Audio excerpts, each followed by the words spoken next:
या काणेगाव नगरी 2006 ला शिक्षक म्हणून मी जॉईन झालो. वय वर्ष अवघं 20 वर्ष.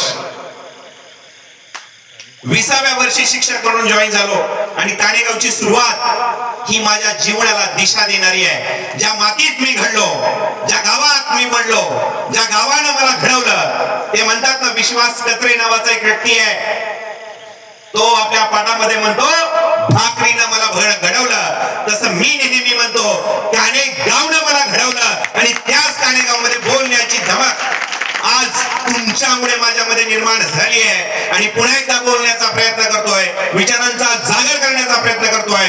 त्याच भूमीमध्ये संत श्रेष्ठ संत शिरोमणी मारुती महाराज यांच्या पदस्पर्शाने, त्यांच्या पावन विचाराने पुरी झालेली भूमी आहे.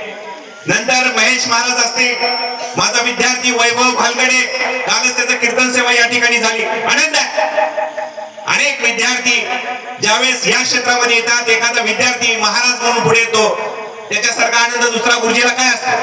अनेक विद्यार्थी डॉक्टर, इंजिनियर, वकील, शिक्षक, पोलीस, अनेक कर्मचारी होते, शेतकरी होते, परंतु याही क्षेत्रामध्ये एखादा विद्यार्थी पुढे आला की गुरुजीला पगारापेक्षा विद्यार्थ्याचं यश फार महत्वाचं असतं आणि शिक्षकाला तेच हवं असतं की विद्यार्थ्याने तिच्या जीवनामध्ये उत्तुंग अशी झेप घ्यावी आणि ती झेप घेण्याची ताकद फक्त शिक्षकच विद्यार्थ्याला देऊ शकतं, ते बळ विद्यार्थ्याला देऊ शकतं.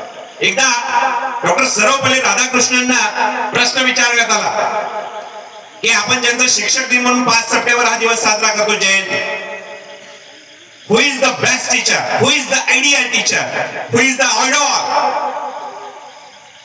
आदर्श शिक्षक म्हणजे काय?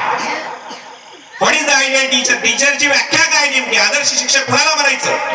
जो चांगलं शिकवतो, वर्गात जाऊन तन मन लावून शिकवतो, फळावरून लिहितो, विद्यार्थ्यांशी चांगलं बोलतो, त्याला आदर्श शिक्षक म्हणायचंय.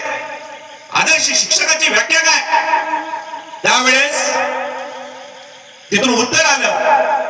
डॉक्टर सर्वपल्ली राधाकृष्णन उत्तर दिलंय, जो शिक्षक विद्यार्थ्याला इन्स्पायर करतो तो खरा आदर्श शिक्षक. Inspire, motivate. एखाद्या विद्यार्थ्याला प्रेरणा देणं सर्वात महत्वाची ताकद शिक्षकामध्ये असते.